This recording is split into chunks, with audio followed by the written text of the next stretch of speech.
I think we're hitting the final stretch of the WNBA regular season, and as it pertains to like teams like our Valkyries, it's a playoff push probably till the final day. So I look forward to kind of diving in to talking all things Valkyries.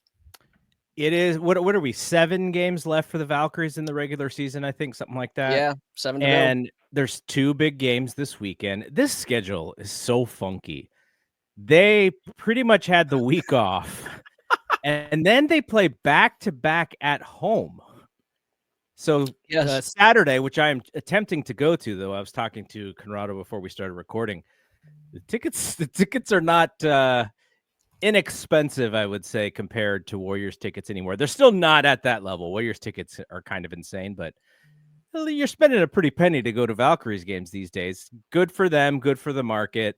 They're popular, they're selling out. All of those things are positive, but just waking up in the morning and going like, I kind of just want to go to the game. Like, you got to plan a little bit ahead these days. But Washington on Saturday, Indiana on Sunday. It still doesn't look like Caitlin's playing, as far as I know. Sounds like the head coach had said they want her to actually go through full contact practice before she can get back on the court. And as far as I know, that hasn't happened yet. Yeah, I mean, if anything, the Indiana Fever coaching staff, they have been very, very consistent in saying that Caitlin remains without any timeline for return. And I'm an optimistic guy by nature, but usually like when it's worded that way, like they're really kind of preparing, the fans for the possibility that she may not return, this season. Now, I don't know, right? I mean, that's probably more speculation on my part, but it's just like certain wording, it's not really day to day, there's no real update about like ramping up her on-court activities. So yeah, not only do I think she'll likely be out this Sunday against Golden State, I wouldn't be surprised, right, if they sat her out, because I mean, it seems like she's just recurring, like kind of re-injuring, re-aggravating the same injuries. So, obviously, you got to do what's best for her career long term. It's got to be frustrating for her and for the team, because I mean, we're seeing it with Paige right now, which is the college season ends, you immediately go to the draft, and then your WNBA season doesn't start that, it starts pretty soon after. Yeah. So last year, Caitlin went through that whole thing. Then she had the off season, and all we read about that was, okay, she needs to get her body right for the for the rigors of the WNBA season, more physical game. She's got to get stronger. And she does that, and yet now is when the injuries happen versus last year when she was kind of running on fumes. It's kind of weird. Yeah. I mean, you try to do your best to prepare for these situations, both individually and collectively. But I mean, like, it's not like one injury has affected another, like other players' injuries. But I mean, it's just had this like kind of, again, not necessarily related, but it's like almost like a domino effect, right? They're bringing in more players, shuffling the roster, bringing in replacement players. Those replacement players get hurt. They bring in additional replacement players. Those replacement players get hurt. So I definitely feel for Caitlin and the entire team. Like, there's just, I think they really were looking to build upon the momentum from last season and to establish even more chemistry and consistency, based on what they had kind of laid the groundwork last year, but it hasn't come to fruition for all those reasons. Now, as we head into these weekend games, I was trying to figure out, I was like, okay, the Valkyries are at home. They have the back-to-back.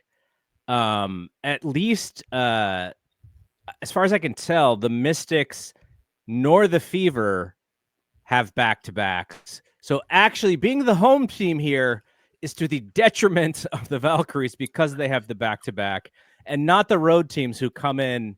And I think the Fever actually plays tonight. Yeah. The Mystics, let me see if I can figure this out. The Mystics play, no, their next game is the Valkyries game. They have a back-to-back against the Sparks. So after the Valkyries, so Sunday. So The Valkyries are at the disadvantage here at home after having been off a week, at least when it comes to the back-to-back. The WNBA schedule is so funky to me. I don't understand how it works. Yeah, I think moving forward, especially with the addition of, 2 more expansion teams and more coming in the next few seasons, I think the league office, they really do need to do a better job of scheduling. I understand that, let's be real, right? A lot of times how you schedule your home and away games is based on, the availability of the venue. Like, are there concerts happening, or are there some kind of other, event? But it makes no sense, especially like when you have the team like traveling like across the country. Like you go for like one game and then you come back. You go from coast to coast. They like the Valkyries have done that multiple times this season. It makes no sense. Like you'll come out for like one game against New York and then you're all the way back to California, and then you play like one game and then you're on the road again. So, yeah, I mean, I think moving forward, as this league is growing and there's more popularity, you want to see your stars play, and that's not to say like baby them, but at the same time, like, they need to be available and you need to control what you can control. And as you said, right, controlling the travel schedule for these players is probably paramount for the league's success, or one of the factors that will. So where do you sit with what you expect out of this team throughout the rest of the season? Just giving out their next 5 games at the Chase Center. As we said, Mystics on Saturday, Fever on Sunday. Mystics have been struggling of late, though they have such great young talent. And I think they've played the Valkyries fairly well, though I think the Valkyries have beat them every single time. But every time I see Sonia Citron with the ball, I'm like, why is no one guarding her? Like she's ready to put it up. And then I often ask, yes. And then the Fever on Sunday. And then Tuesday, they go into New York. Now, New York is not the same New York, but I believe Brianna Stewart is back. So they're figuring out kind of their playoff push rotation, adding Miesemann like we had said last time. And I know they're still having these injuries here and there with Jones and such. And then Thursday, Dallas again. So that was the last game. They beat Dallas in Dallas. And, I thought they got a nice lead, and then Dallas made a little comeback. They actually guarded Paige very well. Paige was off on that game shooting wise. And so that was a good win, and a great game for Veronica Burton, who we'll talk about. And then next Saturday at Chase again against Minnesota, who they've played. They've been game against Minnesota, but there's definitely a difference in the talent at the team level for those two teams. But it's a good challenge whenever you can measure up against the best team in the WNBA. So those are the next 5. What is your expectation for the Valkyries, who currently sit in the last and 8th spot in the playoff race? So expectation and what I think needs to happen, I expect them to win at least 2. I'm hoping they will win 3 of those next 5 games. I mean, let's be real, right? Assuming New York and Minnesota are going to play like their best available lineups, because some people are still in and out with injuries. They will be heavy favorites in those matchups. As it stands right now, we are the early odds. The Valkyries are favored against the Mystics, the Fever, even against the back-to-back, and against the Dallas Wings. I think they need to win all 3. If they're very adamant. Obviously, the organization, coaching staff, the players, they are very adamant about wanting to make the playoffs this year. I said from the start of the season, somewhat spitballing and also kind of running some statistical projections. I think we were probably I think any team that wanted to make the playoffs this season, you'd probably have to win at least 22 games. You have to go 500. So right now we're at 19. Unfortunately, we have tiebreakers over the Sparks. We have currently have a tiebreaker over Seattle. So, I mean, if we could win those next 3, I think we'll at least make the playoffs. I feel good about that, like to get to 22. Now, obviously, they're going to want to go finish this season with the highest seed possible. Yeah. That's where it gets interesting. Minnesota at this point, I think health is, not to get completely ahead of ourselves. I think, because I believe after this Minnesota game, we play them one more time. I think that's actually the regular season finale for the Valkyries. Minnesota, they've already clinched their playoff spot a long time ago. I'm not sure what their magical number is to clinch the number 1 seed, but they're not too far away, right? They still have a sizable gap on the number 2 seed, I believe, Las Vegas. So what I'm saying is, surging aces, man. the surging ace. I know, right? What a difference. Last time you and I got together, we were talking about like, oh my God, like, are they really in, like, is there doubt they'll make the playoffs?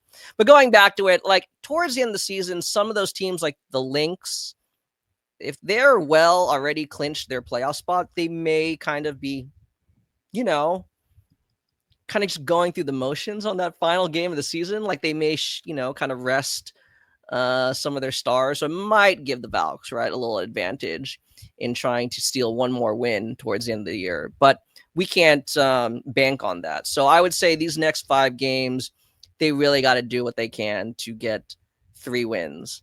And I'll be real. I've said it from the start. Like, we just do not match up well against the Lynx and the Liberty. I agree with you. We have played them very well, but you see, like, it comes to like a certain point where kind of like the scheming, the strategizing hits a limit, and the talent of the Liberty and the Lynx respectively just kind of take over, right? Where like they have too many like primary options that like there's only so much I think the Valkyries can do to contain those teams' attacks. So yeah, I'm kind of hoping that they can pick up 3 wins in the next 5 games. If you were to make a prediction, do they make the playoffs? Brian on this show last time said he's locking it in. He thinks, based on how the scenarios are playing out, he thinks at the very least the Valkyries are 8. And if you look at the standings, there's a clear path for them to get to 6, all depending on how the Fever play, because they're very, that hole from 6 and below is very close. So, if you play consistently, like I think what you're suggesting is, you're probably in. You're out if you just get, if you just come across a crazy losing streak. But as you see with the Aces, if you could get on a little bit of a run, it is quick moving through the standings. So the Valkyries, if they could get on a run, they could very clearly get to the 6th slot. Yeah, I mean, I do believe they will qualify for the playoffs. What seed? That's TBD. I actually do agree with Brian. I don't know if we'll be as high as 6, but I could see 7. We'll see. Obviously, we do directly control our fate in certain scenarios, right? We play Seattle one more time. So, I mean, there you go, right? That could totally determine not only making the playoffs, but, you can kind of solidify yourself as a 7 seed at that point. Fortunately, it sounds like, Tip Hayes, Carla Late, Monique Billings, they've returned to practice. I believe they've at least been practicing. So I don't know what their availability is for tomorrow, but at least I think we can expect some of our key rotation players to return. So, I mean, yeah, barring any additional injuries, I would say that we're going to make the playoffs. Yeah. I guess we should also mention that they re-signed Bree Hall, who I was the last time that I was at Podhalla was against Connecticut, and she scored her first WNBA bucket, which was a really fun moment. So it's good to see her back. And then I guess Xanda Lacini, I think, is a little bit of like if she can get healthy, there's something there for a late season run that stabilizes that team, and that makes me like very confident. But without her, you're expecting players like Kate Martin to come in and shoot from the outside, Kayla Charles to shoot from the outside. And they're clearly just not the kind of shooters that Xanda Lacini is. Calf injuries are kind of funky, man. I think she's been dealing with this for a little while now. some of it is probably just tread on the tires, but with the uprise in Achilles injuries these days, it is something to not take lightly. So I have no idea what her her prospectus is when it comes to this injury. Yeah, I mean, they again also they have not really indicated any timetable or status. It just continues that she's out. Obviously, I'm with you. I hope she returns. I think that okay, it's kind of ironic. Make no mistake, I'm not like in no way am I happy or pleased that any of our other players got injured. But realistically, Chechi entered the starting lineup because Monique Billings went down, right? At one point, they were doing kind of like, okay, we had like our big lineup where we went Billings and Temi in the front court. She went down. So, obviously KT was already out. So Zandalacini entered the lineup. And in my opinion, I really think that Chechi and Janelle kind of like unlocked each other's games. I know a lot of people are like, okay, they just each of them kind of just needed to regain their rhythm, kind of recuperate from Eurobasket, which is very well true. But I think the two of them, I think Natalie found a way where like they basically run identical sets for each other, right? You can say who's the small forward, who's the power forward, and they truly are interchangeable from possession to possession. They have like given they're both of them very very proficient in the mid-range, all of like the flex action, the flex cuts that they're running, just like kind of like a two-player game, was really effective. And then you started to see like Janelle get into an early rhythm. Like there was that stretch, right, where she was just like on fire seemingly every game, right? First quarter, getting an early rhythm. They're setting drag screens for each other, which is a big thing, because now each of them are basically just stepping into shots, and how deadly both of them are in transition with their quick releases. Janelle, to her credit, has still been very good in Zandalacini's absence, but I think that brought an element where finally the Valkyries offense was truly clicking. Yeah. And frankly, like, I think they would have stuck with that lineup even once Monique Billings comes back. And frankly, I think that's better because I think Monique has to be like our backup five. I think she's best suited as a backup five. And I think at that point, they're not, neither of them are primary ball handlers, but you're starting to see their comfortability and their proficiency with like their dribble handoff game. And, Kate is kind of being developed as like Chechi's backup. Like she can run some of those sets, but she doesn't, again, as you said, right? She can't like quite step into her threes the same way. Like she can't flare into the corner, so that kind of limits the types of looks she can get off, right? Otherwise, you're just kind of like hoisting something up. So, which sometimes it looks like she's doing she's like, okay, I'm here, I'm getting the ball, I need to shoot this. And it does look like a hoist sometimes. There definitely there are times I admire that she doesn't hesitate. Yeah. I also do think that there could be a little bit more of a middle ground where maybe you could be a little bit more patient or judicious. But see, that's the thing, actually. I was actually thinking about that before we got on the air. And I know Kate Martin took a lot of criticism for that one game where I think she like went 4 of 16, I believe. Yeah, she was putting them up, man. She put them up. And I think some people kind of said like she may have shot us out of the game, but if you really look at some of those threes, a lot of them were actually created, right? And it was, again, a lot of the action that Janelle and Chechi would run together, right? Where Chechi will set like a screen on like the left low block, and then Janelle will cut baseline to basically suck in like 3 defenders, and then she's going to kick it out to like the deep left corner. I mean, I kind of understand what Kate was doing. It's like if I'm passing it back into traffic. Right. This is the most open shot. I mean, I get it. It's just at that point, I don't know how many players we even had that day, like 7. Someone's got to take a shot. Like I'm not going to be as hard on her for that, but I do agree that like there is some middle ground, kind of like some happy medium that she could find moving forward, where maybe she actually could become a more consistent rotation player. But I mean, obviously, if Xana Lassini returns, that's probably not. It's a moot conversation, at least for this postseason. Right. Let's talk a little bit about Veronica Burton, who has really come on of late, and my favorite player to watch on the Valkyries. I think she's such a leader on the court. Of course, she plays point guard, and she can calm this offense down. And Marcus Thompson from The Athletic has a great piece on her today, a little bit of a profile that kind of gives you a little bit of insight into who Veronica Burton is. And it was really, really cool to see, to read that.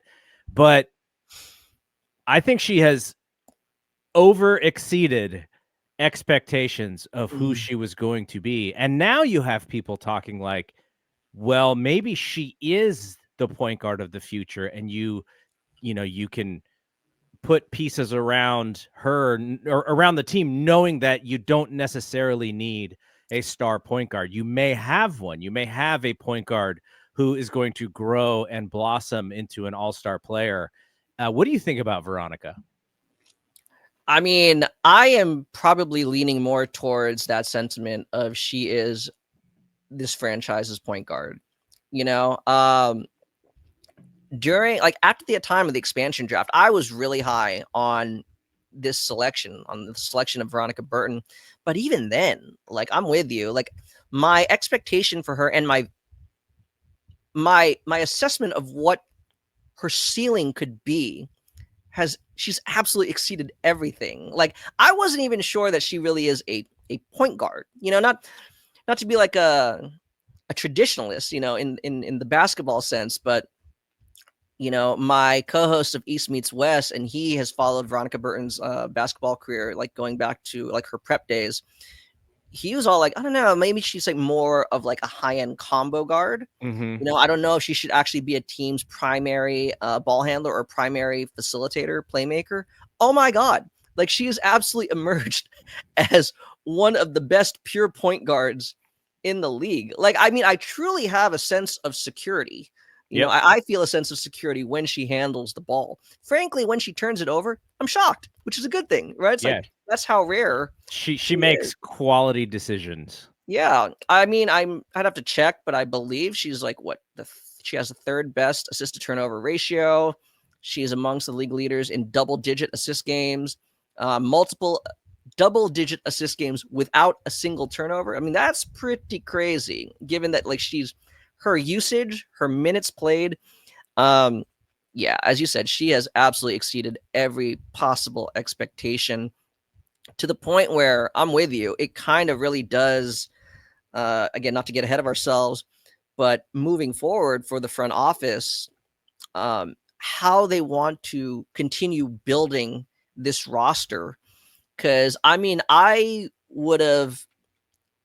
definitely would have advocated, like, in the middle of the season or early in the season, just given the way she was playing, we should protect Veronica Burton in this next expansion draft. But now there's a difference. Just like, oh, we're protecting her, and no. Like you're actually like, you're a core. You're a foundational piece, right? Because I still do believe that she has some limitations in terms of shot creation off the dribble, but I mean, for the level of defender that she is, specifically at the point of attack, I think that more than makes up for any perceived limitations that she has offensively, like scoring wise, to the point where I would actually advocate building around those limitations, like find some actual primary like shot makers that can be an extension of her playmaking abilities.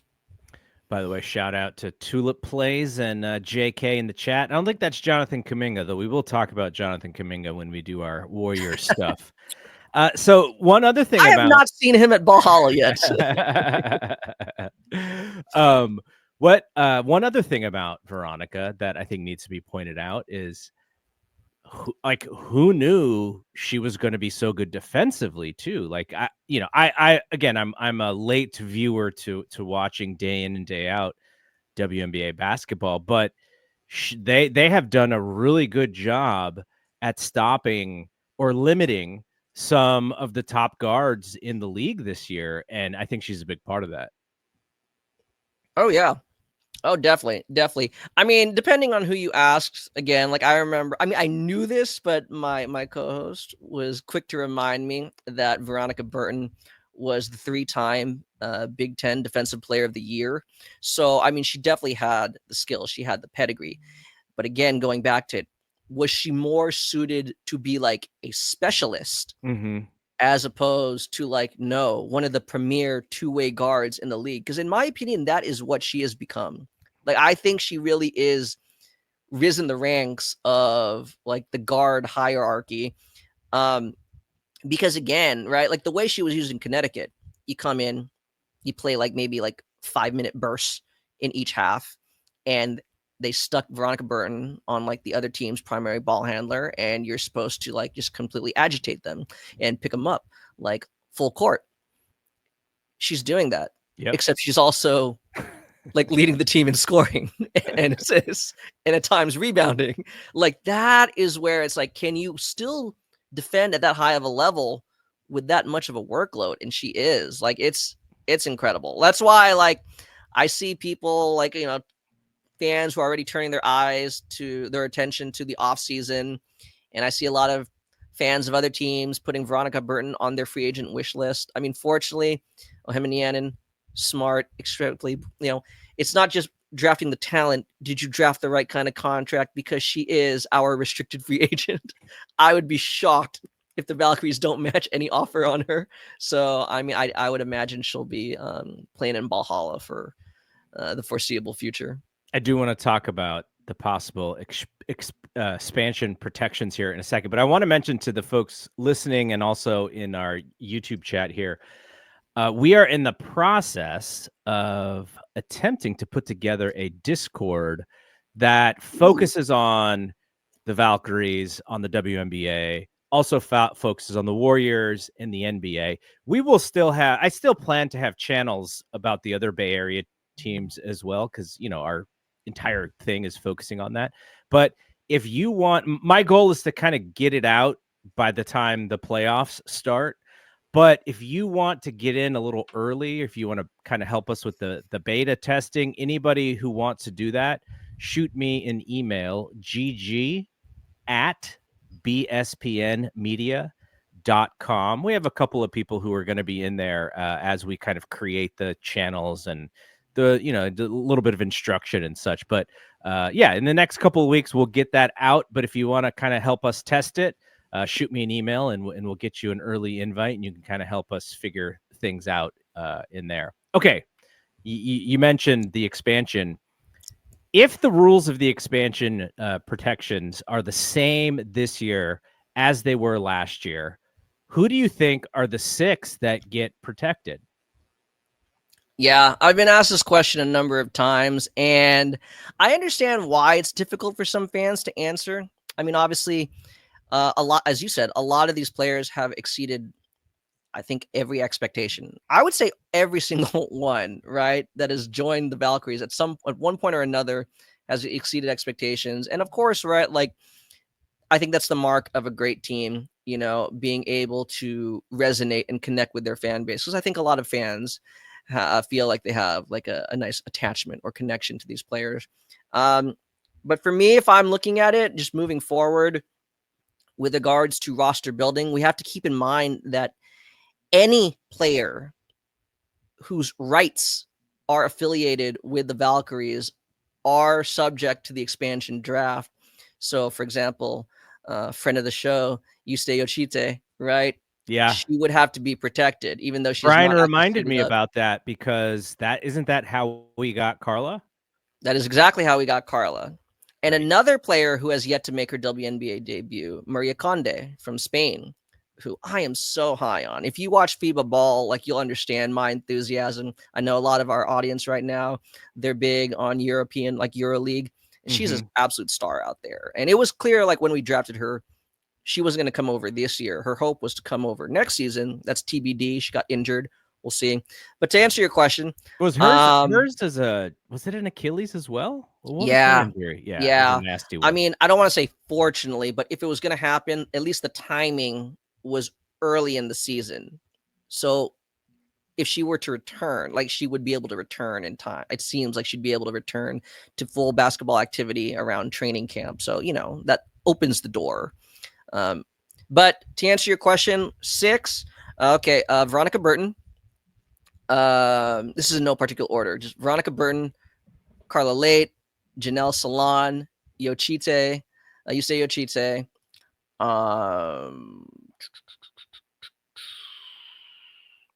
This is where it gets really interesting. I'm going to have to say Cecilia Zandalicini. I mean, she's consistently been one of the absolute best three-point shooters her entire career, like both overseas and in the dub. And what's crazy is with Zandalicini, these are the types of players I like. Talk about scalability. It doesn't matter if she plays 5 minutes or 35 minutes. It doesn't matter if she takes 4 shots or 14 shots. Like her percentages never change. Like she's very consistent production. So I'd make her the 5th. The last one, this is where it gets tough. I'd probably say right now, Ileana Rupert. Okay, so that's unless I misheard, you did not say Kayla Thornton. Did you say Kayla Thornton? I did not. Okay. I did not. And I've been asked that before. And this is where I'd have to ask clarity with my CBA friends about coring, coring a veteran. Like if I cored her, if I put the core designation on her, is that still make her one of the 6 or is she like a separate player? Right. Because if that's the case, I would probably put the core designation on her. My thought process, though, let's just say that's not applicable. Obviously, she's coming off of injury, where there is some ambiguity as to whether or not she'll even be ready for training camp. That wouldn't discourage me from signing her if I'm the Valkyries. It's just, would an expansion team want to sign a player, an older veteran, or draft an older veteran who's currently injured? That's why I'm like, maybe she might slide through. I understand that there are 2 teams drafting in the expansion draft, but that's the same thought process I have with Tip Hayes. I would absolutely love for either or both of them to return. But again, if we're trying to maintain a core to build upon moving forward, I'm probably going to go with those other players because, a lot of them still have a lot of upside, several of them on their rookie contracts. And a team control for at least, depending on the player, the next 3 to 4 to 5 years, if depending on how like you want to work their team options and restricted free agency. So, I mean, I think that's a great way to maintain consistency. But I think a lot of these players have made the case for being brought back next year. If though, and I've seen a lot of this of late, which is the Valkyries have created the blueprint to expansion team basketball. And if, obviously, who is it? Portland hired for their basketball ops position, right? Hired someone from the Valkyries organization. Like you would think that you would go, oh, this is kind of a model for us to build a competitive team on day one. Some of that is having a player who was willing to shoulder a ton of the load offensively and defensively from Jump Street, which was Kayla, and also Tip herself. Because if you don't keep those 2, I would imagine that they would go if the idea is, well, we're going to use this Golden State blueprint, not necessarily to build around those 2 for the future, but on day one, we can actually sell tickets and be competitive. Like that is the new wave of doing this. Yeah, I mean, I think I've already heard through a lot of league circles, like, media, WNBA media, that these upcoming expansion teams, not just Toronto and Portland, but the other teams, Philadelphia, Detroit, Cleveland, who are making their preparations for their eventual debut, they are definitely, not necessarily directly modeling their strategy after what the Valkyries, but they are trying to definitely learn and adapt from what the Valkyries have done. But having said that, like, unless perhaps the league is changing season to season, the question is at what point do they change the playoff format? Like, Right. we're going to add 2 more teams next year, but like, is it still going to be 8 teams? Like, only the top 8 make the playoffs? Because what I'm trying to get at is, as we continue to add more teams, and unless the playoff format changes, like, you're less incentivized to push for a playoff spot, right? Like, the odds are now more that, like, you're likely to not make the playoffs. And if that's the case, I think a lot of these expansion teams may kind of take the more patient approach that, say, like, NBA or MLB teams take, right? Where it's okay, we are really just going to focus on youth player development, right? We are probably not going to be big, like, aggressive uh players in free agency. So that's what I'm saying. Like, I could see, like, that's where it opens up, especially when it comes to the draft. You're more inclined, you're more willing to, I can actually take some of these international players. They may not even come over in year 1 because, right, like, we're really building for the long term, because right now, like, you choose your window. So I think they definitely could, but at the same time, as everyone knows, all fans know, this specific, okay, barring a lockout, right?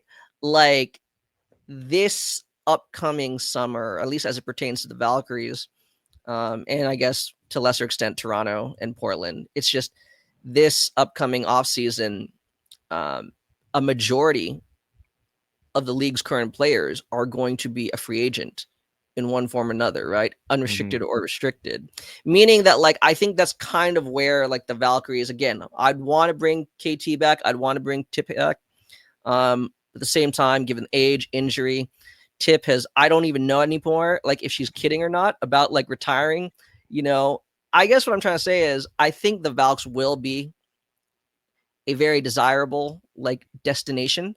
So that they may be bringing in higher level players for their Exactly. positions. I see Exactly. what Yeah. you're saying. Okay, let's kind of get to where I feel your expertise is, or at least your passion when it comes to basketball, which is Both. prospects and draft and all that stuff.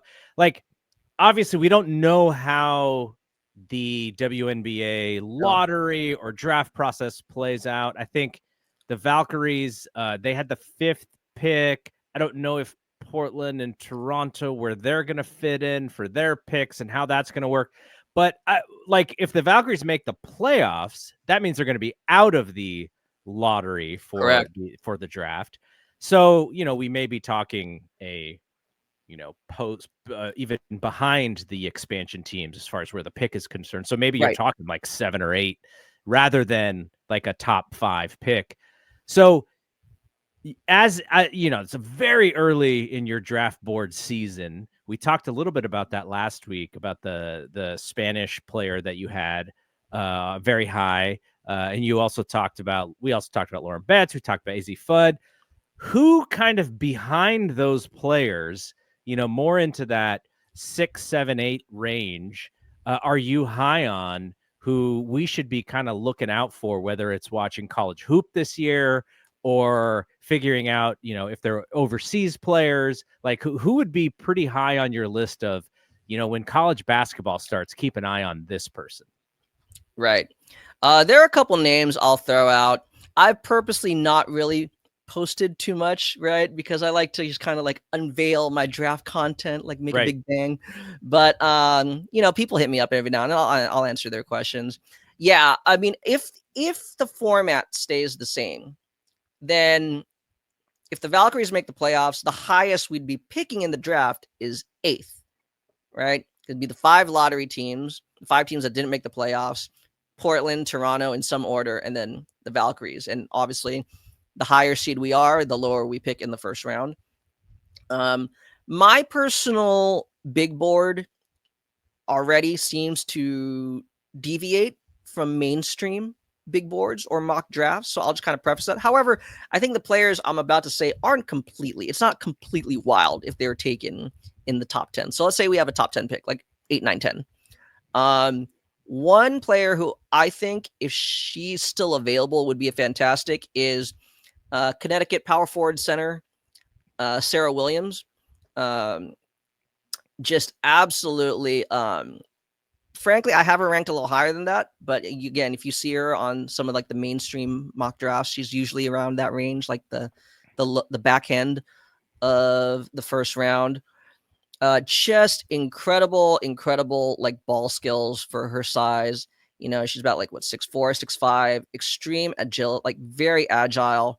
Again, not the size of Lauren Betts, but in 2025, again, bigs who can defend in space, who can switch, defend the pick and roll. She's really good at that. Offensively, very gifted around the rim, but not just like all layups. Very good, like mid-range shooter. So opens up that pick and pop threat. Very good passer.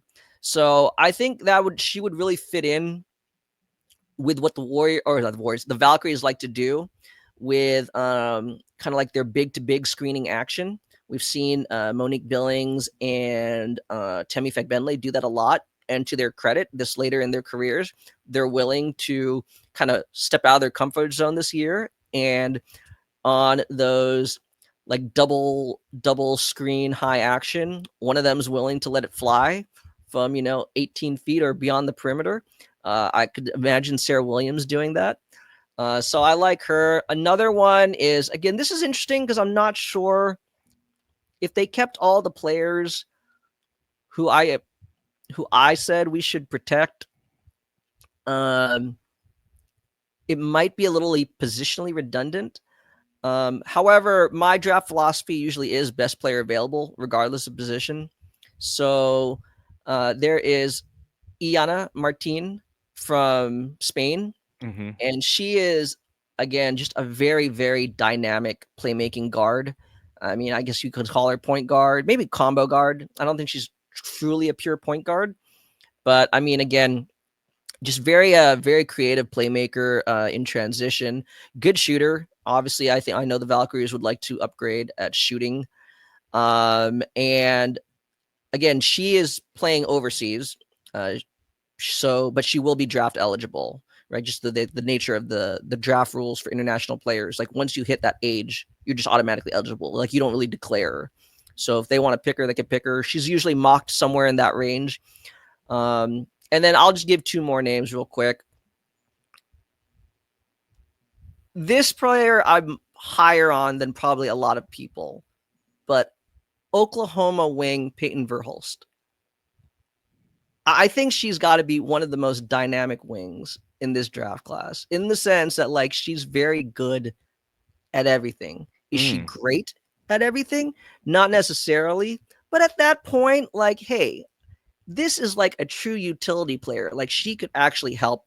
Like she on her own, it's like one of those types of players, like a force multiplying play, like a connective player, right? Like she on her own. You're not going to run offense through her. She's not going to be the primary option. She's not going to be the best defender, but she can kind of elevate the floor of any lineup she's in. I like her a lot. And then one final, just recently played at Georgia Tech, but she transferred to USC. I call her power guard, Kara Dunn. I truly respect guards who know how to have high rim frequency and high rim effectiveness or efficiency. She does that in spades. Extremely good offensive rebounder. Again, I think adding a little bit more size and length to the backcourt never hurts. Not as bad of a shooter, actually, as some people think. I think she's actually very good from the corners. She's a little bit more selective, right? She's not an AZ Fudd or a Gianna Neepkins, right? The premier perimeter shooters from this draft class. But I mean, at that range, yeah. All right. No, I like it. I like the names. It's never too early to talk about next year. And it's awesome that we can talk about next year and we can still talk about this year because they're right smack dab in the race to 6, 7, or 8 for the playoffs. So it's a really fun time. And it's, this season, especially when it comes to like you have this idea of what you want the team to be. And then, okay, the realistic expectation is, they're probably not going to be very good. And much like Veronica Burton, the Valkyries have exceeded my expectation. So it's been a really fun watch so far. And we're about to get to, the stretch and we'll see how they handle the slightly more, I guess, Tip Hayes had a comment about why they don't play as well in the fourth quarter.